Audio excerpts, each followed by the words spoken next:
Winnie boy. I thought the week off would change you. It just felt, that's that. Oh, jeez, I'm coughing. I'm so excited from it. It just felt so good to do it again in person. Yeah, you had a week off. I'll let you have that one. We've had a couple of weeks off, like from in person. In person, it's been a little while. Yeah, we've had a few altercations and things get in the way, but we're back now. Well, COVID, fighting. But yeah, COVID. We're definitely fighting. Fighting mostly, but yeah, no, we're back now. We're back in studio, so it's good to be here. It is. It is great to be here after another great weekend of footy for some. For some. Yeah, I mean, you're wearing a proud to be a Richmond T-shirt at the moment. Absolutely, which I'm sure you still are. But absolutely, always. That was very funny for non-Richmond. Well, I mean, pretty much for every other supporter in the competition. They know how to test me. I'll leave it at that for now, and we'll talk about the game later. We'll touch on it a bit later, but yeah, that was definitely one of the big highlights from the weekend, as we can see on our screen there. No Anderson.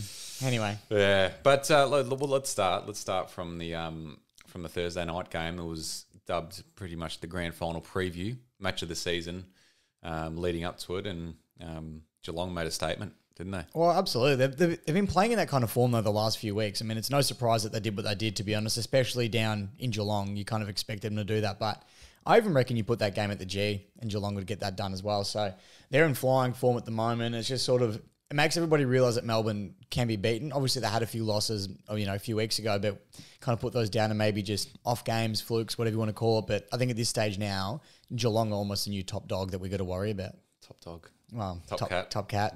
Yeah. Are the critics for Melbourne coming again after one loss? Oh no, I wouldn't say the critics are back, but I just don't think they're that scary side that are unbeatable. Oh, they're definitely beatable. Yeah, absolutely. I think if you go back to obviously rounds 6, 7, 8, they're that side that you're worried to face. I think now it's kind of like good test, but beatable. Like you know what I mean. You're not going in fearing for themselves. So yeah, yeah, exactly right. I think, I still think a big final at the MCG. I think Melbourne still have them covered. But big final is different story. Yeah, that's what I mean. I think every team's got Geelong covered in a big final though over the last few years. Like that.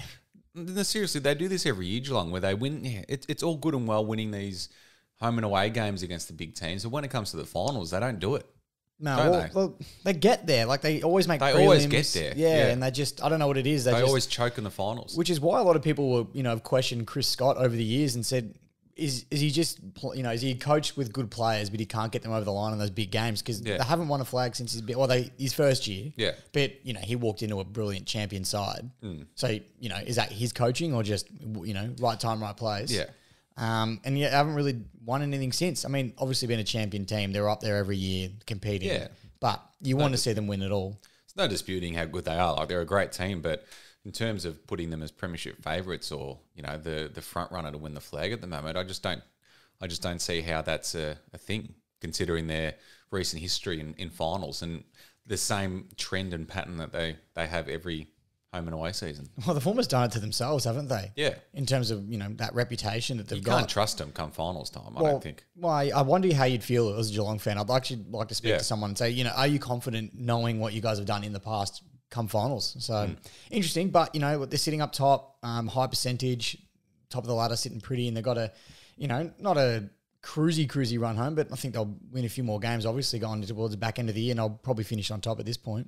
Well, yeah, absolutely. I think they're probably set to finish on top, barring any drastic losses. But they've got a big game this weekend, which we'll touch on later. I think if they can get through that and I think they'll be absolutely favourites to finish on top. But yeah, as I said, I want to see it in the finals, and because last year I think Port smashed them in the qualifying final. Then obviously Melbourne beat them by 83 points in the prelim. And then the year before that, they played in the granny, didn't they? Against you guys. And we beat them relatively convincingly. Yeah. And the year before that, we beat them in the prelim. It's the same story. Yeah. So they just can't seem to take it all, can they? No. So it would be interesting to see what happens come finals time.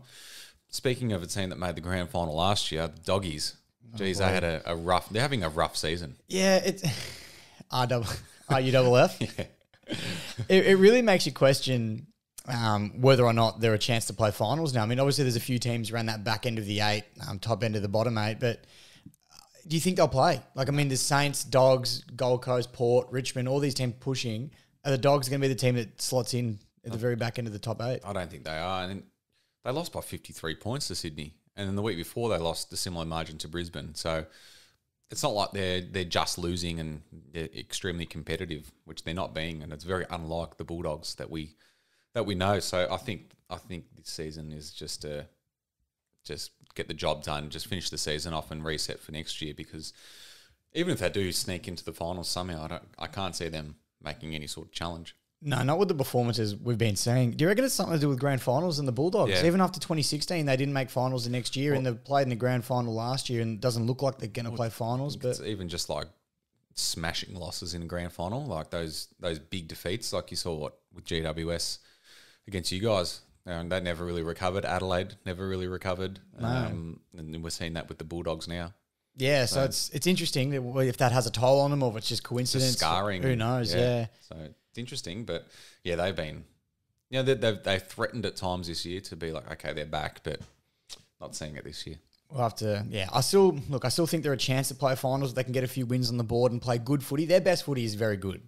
We're just not seeing it yet. No. And I think they've got to find a way to get back into form, and who knows where the end of the year will take them. But yeah, it's going to be an interesting ride. Yeah, exactly. I think their midfield needs to get more on top, which is their asset, and they're just not performing to the level. I think they get Bailey Smith back this week or next week. Has it been his 4 weeks? Which they need him. Close to. They need him back badly. So yeah, interesting for the Doggies. But I mean, you can't rule them out. They're still in the hunt for the 8, but I'll be surprised if they do make it. Oh, absolutely. Given the form of the other teams around them. So well, they're paying $81 for the premiership at the moment, which is, considering they played in the grand final last year, that's it's a big difference. It is. Well, I'm saying thinking a cheeky tenner. No, I'm just having a look at the ladder and it's got the score. Well, I'm saying compared to someone like a Richmond or Sydney, who are sort of that 7 and 8 spot at the moment, both $13 and $15 respectively. So they're a long way off in terms of the punters' eyes. Why don't you give us the premiership odds? Why you've got them up? Well, Geelong are at $4. Yep. Melbourne are at $3.25. Let's do the top 8. So D's are still favourites. D's are still favourites. Yeah. Melbourne's $3.25. Freo is $7.50. Brisbane's $10. Carlton is $12. Collingwood's $18. Freo is $15. No, sorry, no, I'm reading the wrong team. Sorry. Well, you said Freo already. Sydney. Carlton is 12. Collingwood's 18. Sydney is 15, and Richmond's 13. Yeah. Okay. So Tigers still 13. And then goes Saints, who are 9th at $41, and Bulldogs 10th, who are 81. So it's a big gap. I mean, obviously you can't take the punters' margins as gospel, but it obviously says something on people's faith in them. Definitely, especially seeing Richmond at $13 as well. They're pretty short. Did they watch the game on the weekend? Yeah. Or any of our other games this year? I thought, it would be a bit higher than that. But anyway, we'll take it. All right. Well, let's move on to a team that I'd love to see what they're paying for the premiership, if they even have a market still on them. North Melbourne. Do they?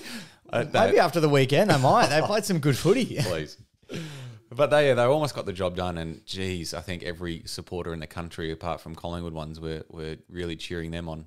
Saturday I think almost everybody other than Collingwood, especially if you're a top 8 side, like, Richmond and Carlton, for example, helps us massively if they had a loss on the weekend. Just an unexpected loss. You didn't, Collingwood would have thought an easy win, but I think they just kind of, last quarter came around, I just thought, we're not losing this. And they just sort of put their foot down and showed what a good side they actually are. But North Melbourne put on an unbelievable performance. They were really good. They actually played quite well. And it was competitive. It didn't look awful like we're used to. Yeah. So, I mean, you speak about competitive. There's a bit of talk about Jaden Stevenson being the exact opposite of that. What were your thoughts on Jaden's performance?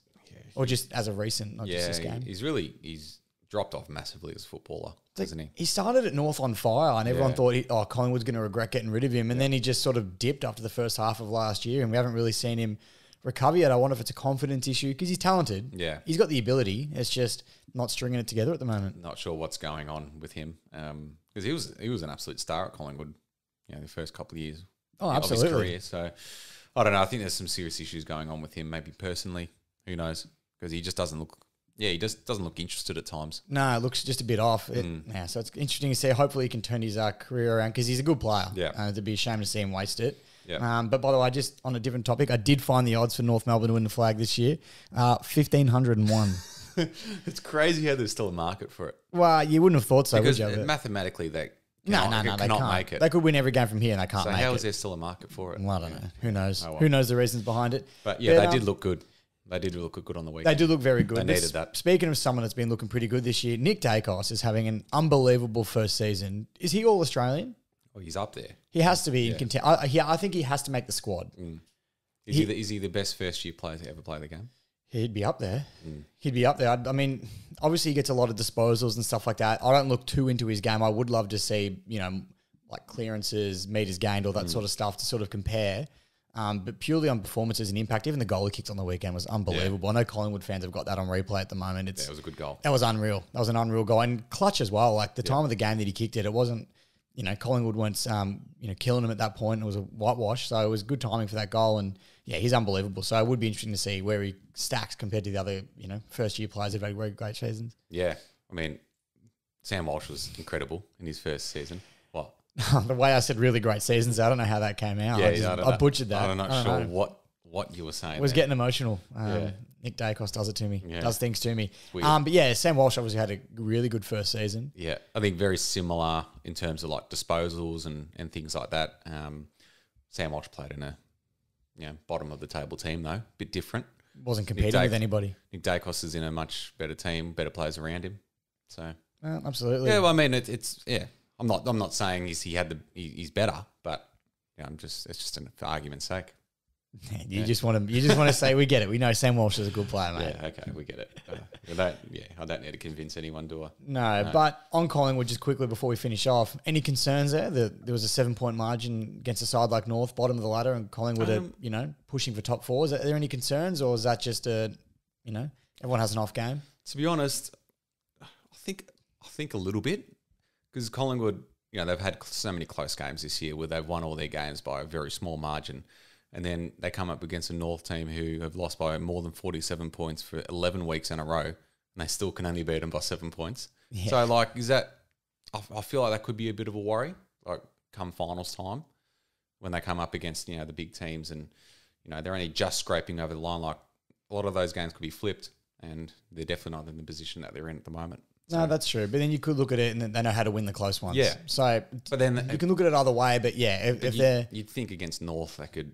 Especially a team that was breaking records for how much they were losing by week in, week out. You'd think they'd be able to put them away if they're a top team, but they still couldn't do it against them. I guess against a Geelong, if it's a close game, you'd have Geelong winning that one, wouldn't you?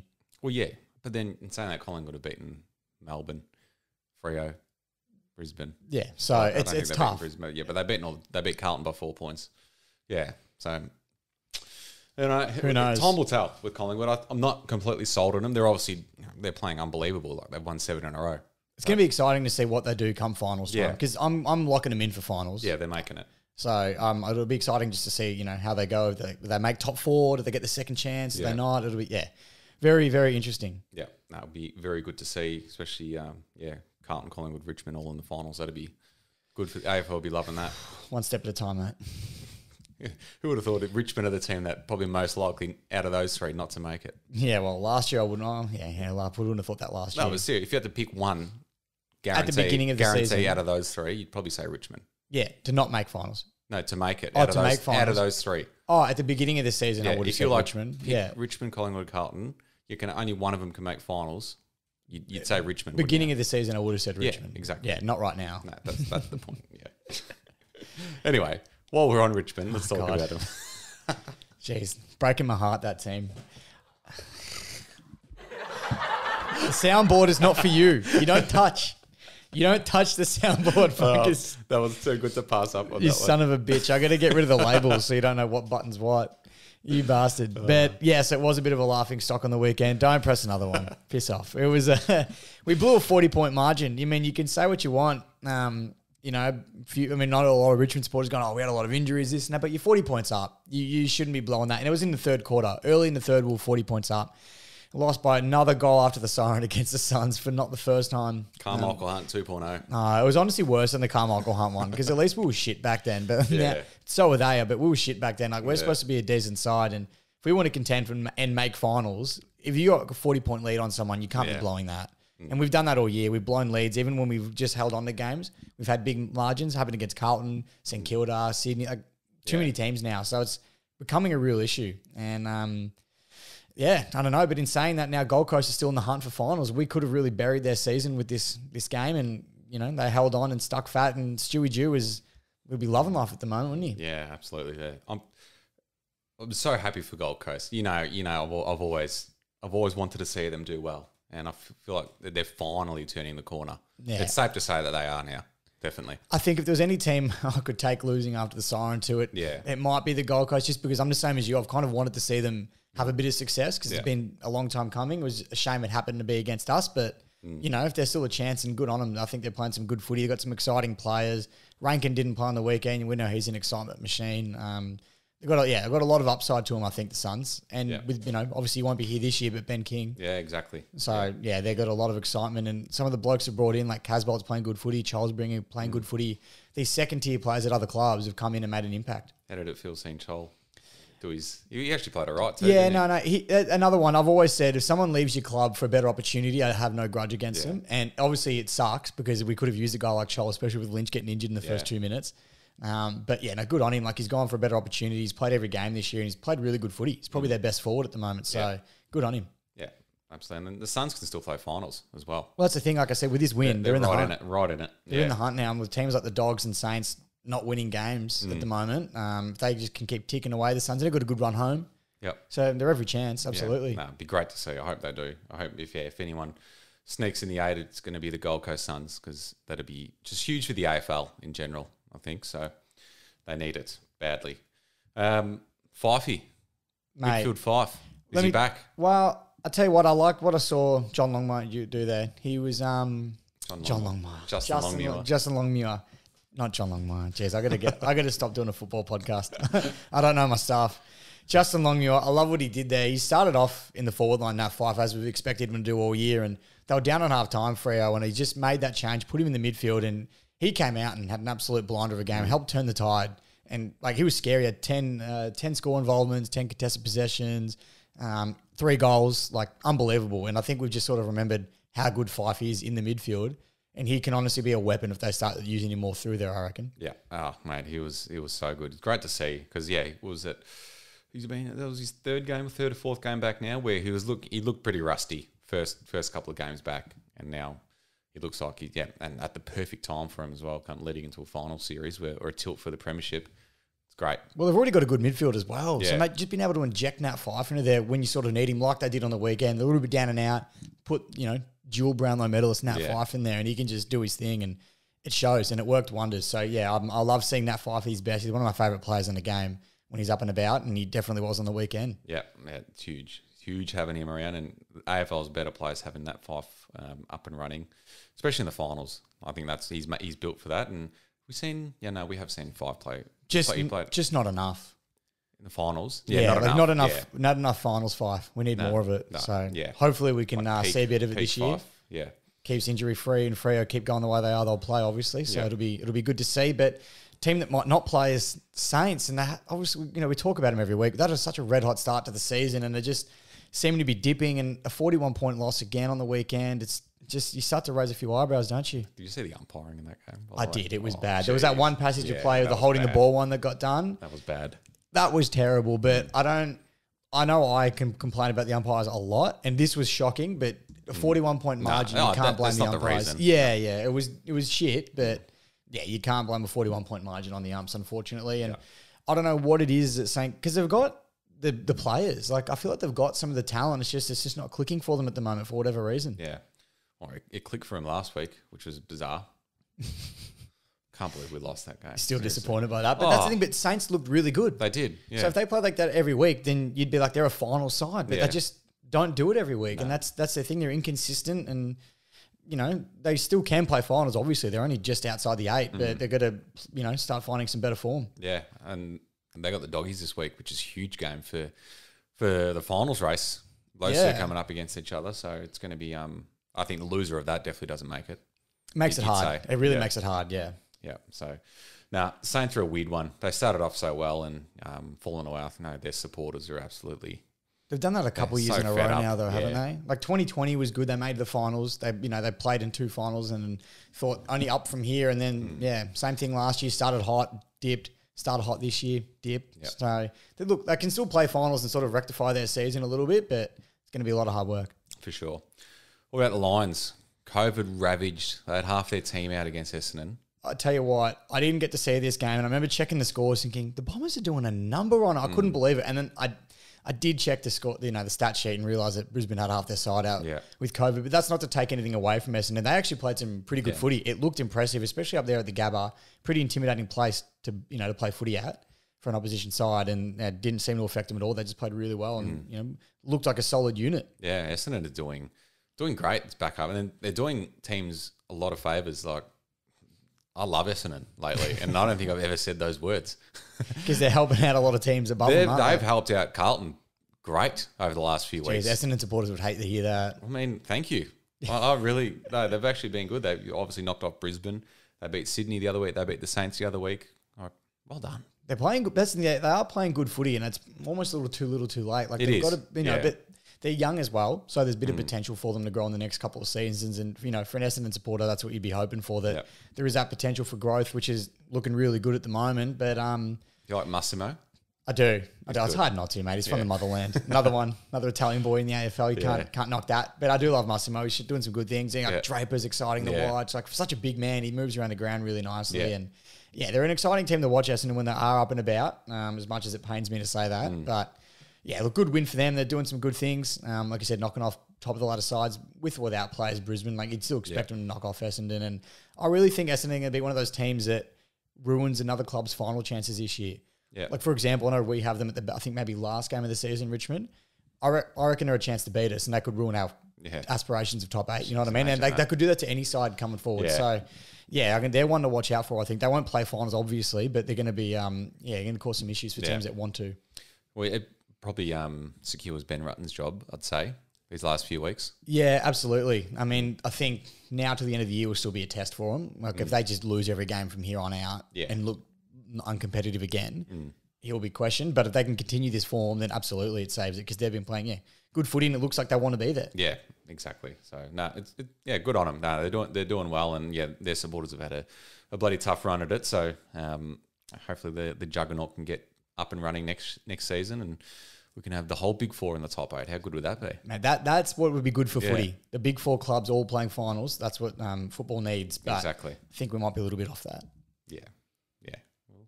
Well, I feel like we're dipping at the wrong time. And Essendon are on the up, so I think we may have peaked too early, but we'll take it.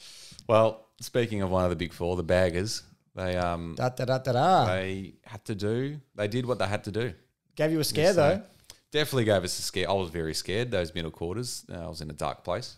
I'm not going to lie. I didn't hear from you much on the socials during those 2 quarters. You went quiet. Yeah. So the first quarter, obviously, played brilliantly. Like, we absolutely dominated them.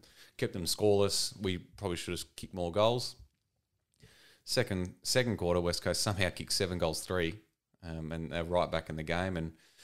And then defended us quite well in the third, but we were still on top of them. And then the fourth quarter, we just went nuts again. Absolutely, went banana. I tell you what, though, lucky West Coast. I feel like they dominated that third quarter, but couldn't get it on the scoreboard, which I think saved Carlton in the end. Obviously, Carlton's last quarter was ridiculous, but it would have made a lot of scoreboard pressure if West Coast actually converted in that third quarter. But probably a testament to Carlton's defense as well. Like, they've been holding up well all year. Yeah, exactly. Like, I mean, I spoke about it before we recorded. Like, a lot of injuries, obviously, to Carlton's backline, and keep grinding out these wins in the backline. Like you said, you haven't conceded over 100 points this year. Very impressive for a team that's been very depleted in that area of the ground. So another impressive win, but good big shout out to Josh Kennedy to kick his 700th goal. He did, on the weekend. Good on him. Against his old club as well. Like, I mean, what a moment to kick it. Would have been nice for him if they obviously had won the game, but big for him. Like, I mean, he's been through a pretty long journey, Josh Kennedy, and to kick his 700th goal was a pretty special moment. First West Coast player to do it as well. Yeah, absolutely. So, no, it's huge. Yeah, he's been an absolute superstar, and he'll always be, rumoured as part of the Judd trade back in the day. And it's crazy that he's still going. Yeah, it is. It is. I think we picked him up in the 2005 draft. So long time ago. Long time. A lot of those players have retired from that draft. Well, in respective, Brett Delidio was in a. I think he was 2004 draft debuted in 05. Mark Murphy went number 1 that year. Well, there you go. It was Dale Thomas, Pendlebury, that draft. So Pendlebury's still playing, obviously. And Kennedy can still go. Like he's not done, but it's up to him at this point, I feel. And in injuries, obviously, if he keeps going or not, but he's still got the potential to. He's still playing great footy. And, speak about Richmond losing after the siren. He did it to us last year. Yeah. So he's an absolute star, Josh Kennedy. Yeah, no, he's great to watch. But speaking of stars, Charlie Curnow, he's having a great season. He was freakish yesterday.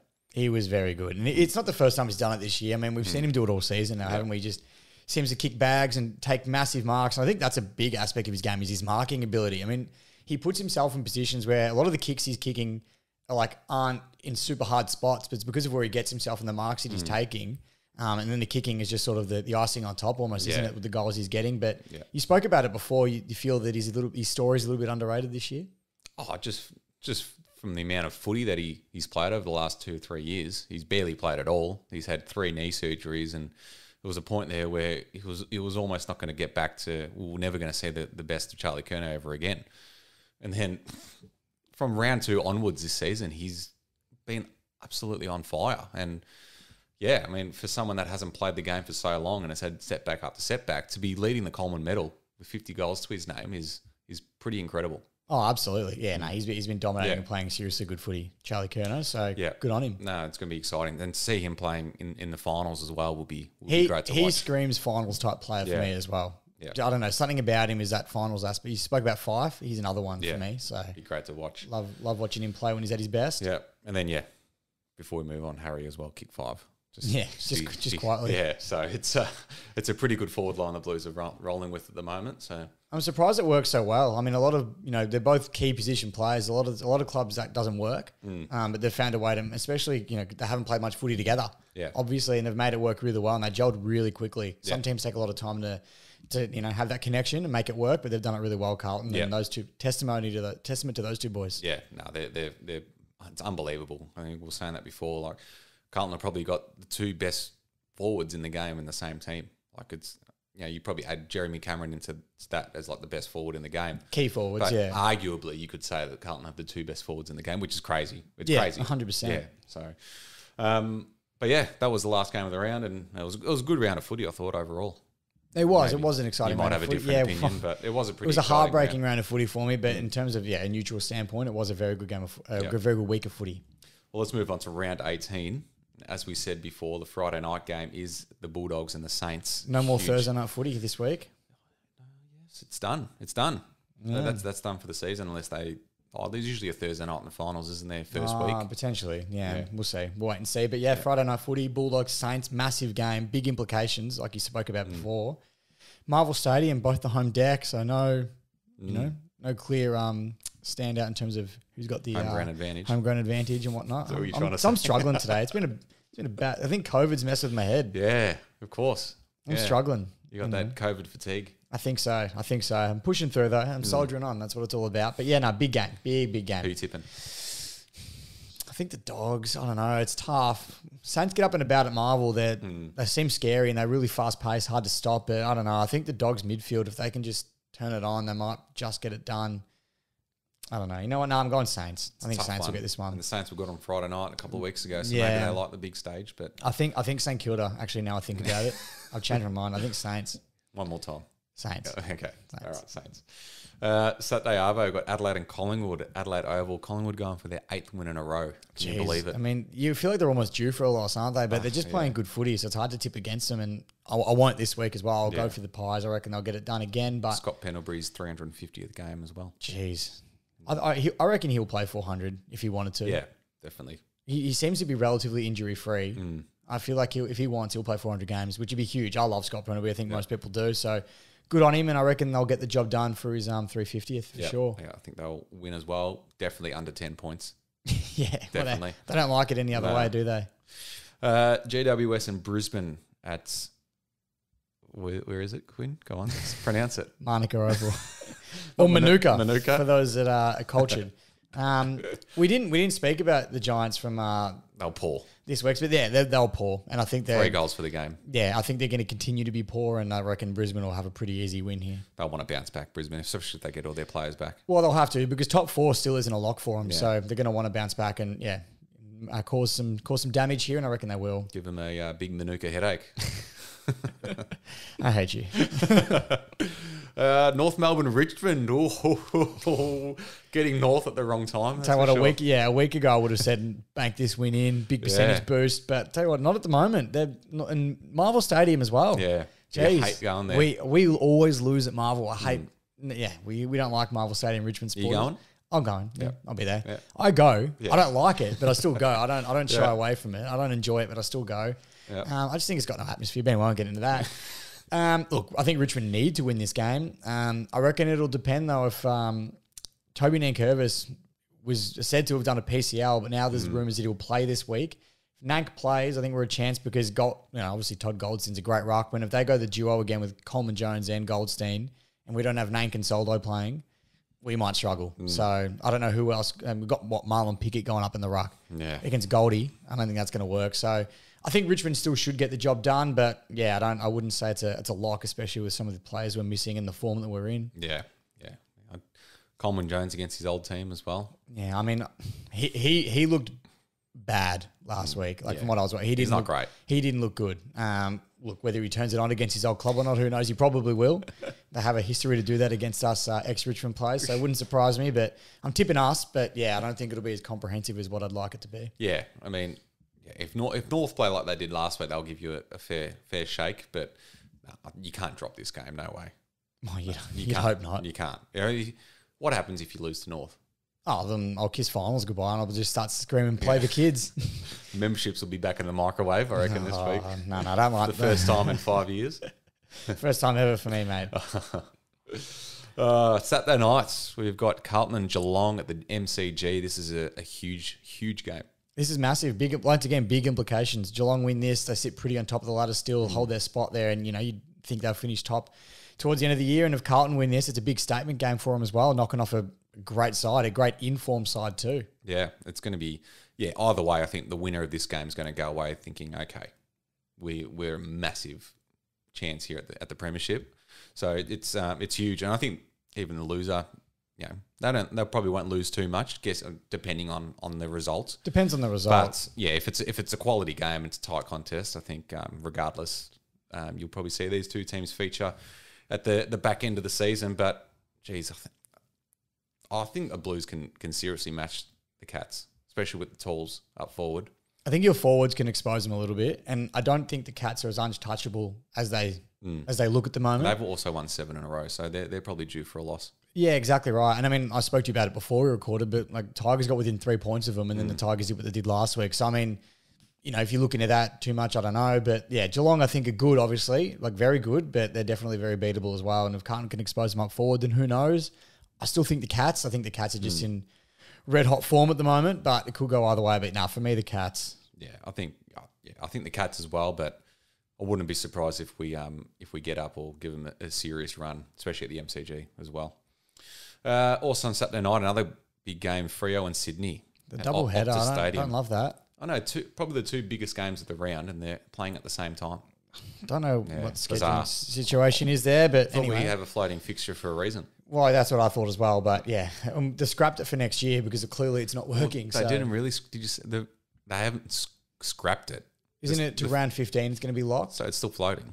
Kind of the back end. Scrap the whole thing. Yeah. Why can't they just lock in all 23 rounds? Who knows? Who knows what the thought process is going back there? But anyway, we'll get into the Freo Sydney game.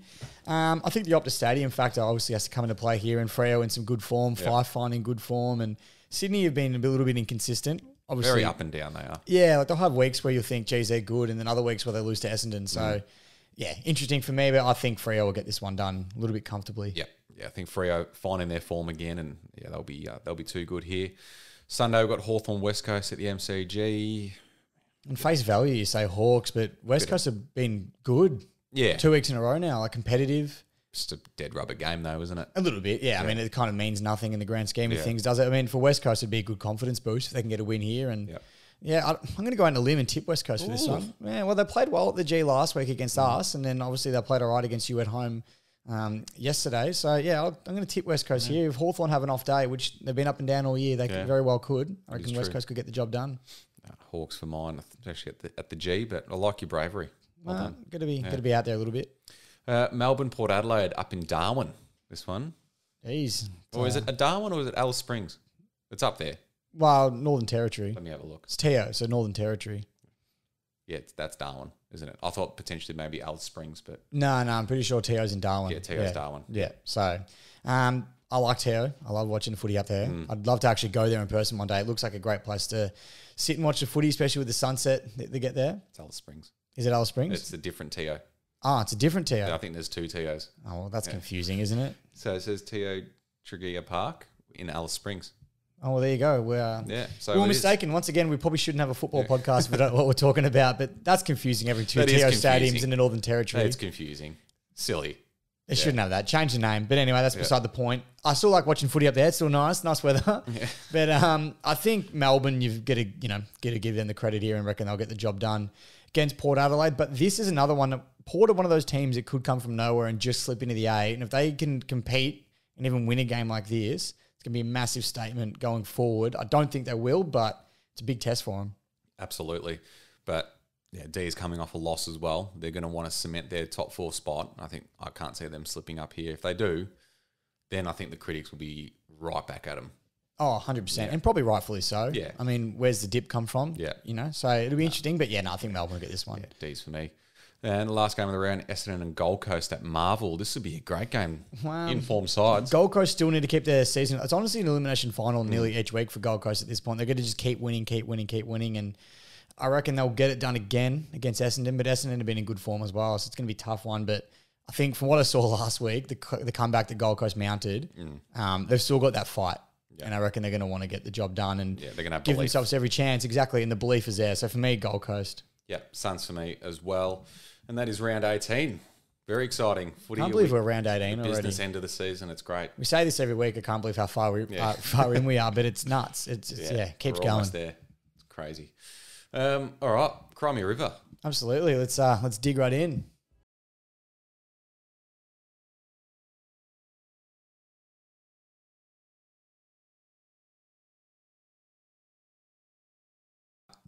I think we all thought I'd probably just talk about Richmond losing a 40-point lead, which would be the obvious one, yes, but try to keep my Crimea Rivers more from a neutral standpoint and not sort of Richmond related. So I'm going to go with one talking point that's been in the news a little bit this week, and that's the Jack Ginnivan head ducking.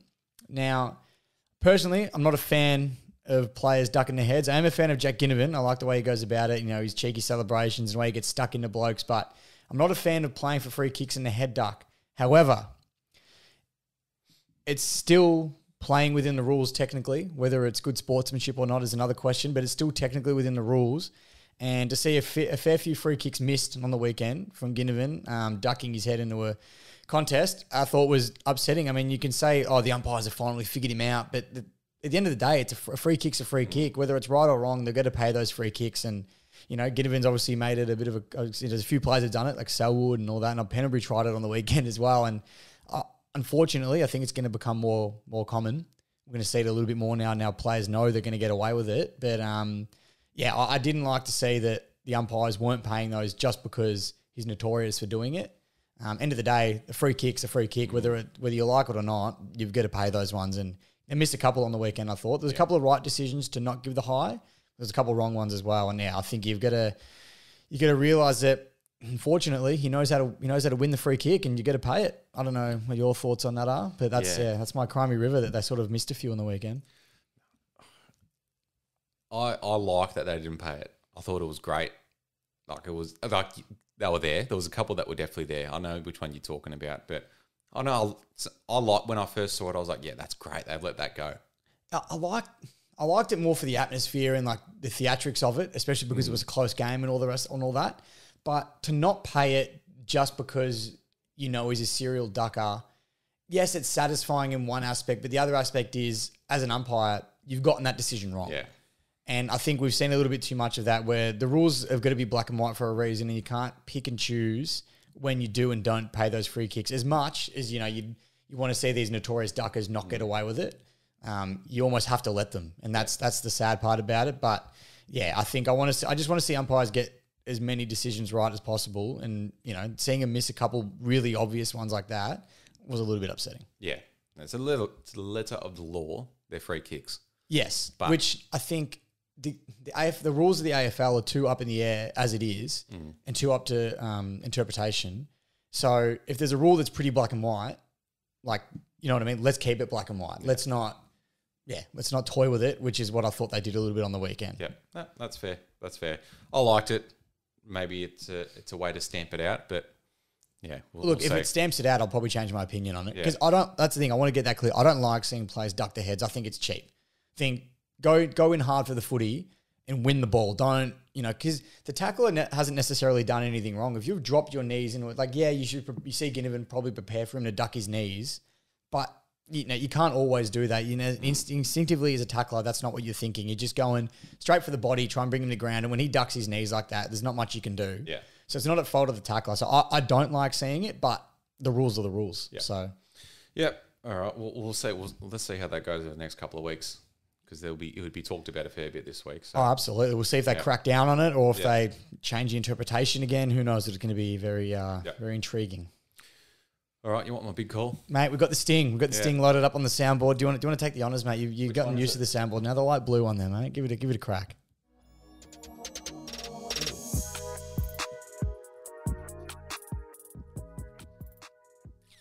Well, you've picked the right colour for it because my big call is got to do with that colour. Oh, no. According to my mail, my sources. I don't love this. Alistair Clarkson will be coaching North Melbourne next season. Ooh. I can see it happening. Receipt this. I can. What time frame are we at? We'll stamp it. Stamp it now. I can see that happening. North are a shambles at the moment. And Clark was obviously looking to get back into the industry. A lot of other clubs have kind of secured their coaches. John Noble's... David Noble. I always say John. You've said that. Because John's such an old man's name. You know what I mean? John's such an old man's name. And David isn't. Well, David's more of a young guy's name, I feel. Yeah. David Noble's job is certainly not safe. I think the 7-point loss to Collingwood probably gave him an extra week. Definitely gave him an extra week because they look competitive. Yeah. But how do you reckon dinner that night went when John Noble pretty much sunk his dad's career? Yeah, it'd be interesting. Would have been interesting, wouldn't it? But I think that, I agree with that big call. I reckon there's a good chance. I don't know where you've heard this information from, but I don't mind it. I think there'll be further clean out at North as well. The executives. Bit of an internal review situation. Yeah, I think so. I think there's going to be a fair bit of change there over the next few weeks or over the off season. So, because they've been atrocious this season. Something needs to change. But before we finish up, I want to ask one question about Clarko. Obviously, there's a good chance it's going to be a Tasmania team in the near future, 6-7 years away, however long it is. Clarko is obviously one of the talks to headline that as head coach about the Tasmania team. If you're a club like North, knowing that there's a Tassie team coming in and Clarko's got his eyes set on that, and your club's almost going to be considered just like a temporary stepping stone to get to Tassie, like just something to do in the meantime, do you want someone like that might not be 100% invested, or do you go, Clarko's competitive, he's won multiple premierships, bring him in regardless? Yeah, you'd have him in a heartbeat. Yeah. You would. I agree. I would too. I just know that it's been talked about a little bit, saying, do you want someone that's not entirely committed? Like he's just more, I'll do this in the meantime. Well, North might be that new Tassie team. Well, there's every chance. You see what Mick Moldhouse said? Yeah. So it should be Gold Coast, North, and who was the other side? St Kilda. Saints, Gee, St Kilda fans wouldn't like to hear that. But I don't think North will be the Tassie team, but I reckon Clarko, if I was North, I would still be taking Clarko. Even if it's for 5-6 years, that's still a long time. Yeah, it is. Plenty of time to rebuild a club. Gets them a flag, they'll take it. Oh, 100%. Or even just, becoming a final side again. So, I agree. Yeah, well, that's my big call, and hopefully that one comes off. You're going with a lot of future big calls, I've noticed. Does that say you can't be immediately proved wrong? Hopefully we forget. There's just not a lot grabbing me for the immediate big calls. So I just thought I'd do some future ones. No, fair enough. We don't mind it. It's nothing's forgotten. This is all recorded, so we can always go back to it. We're going to start timestamping these, I reckon, because you seem to forget a lot of things that we say in this podcast. No, I don't. All right, mate. Well, that is us done. That's a wrap. Let's wrap up here. It's been good. It's been good to be back in person in your Richmond t-shirt. I'm in my work clothes. Unorganised. Very unorganised. Didn't have the run check ready till just before we started. So it shows with the performance you've given tonight, I reckon. Yeah. Yeah, Speak for myself. A bit of fatigue. You got COVID fatigue. I'm not sure what fatigue I've got. I'm just a bit all over the shop at the moment. So. Yeah, a little bit. Probably those second and third quarters from yesterday's game. Yeah, maybe that's probably what it was. But we'll wrap up there and we'll chat next week.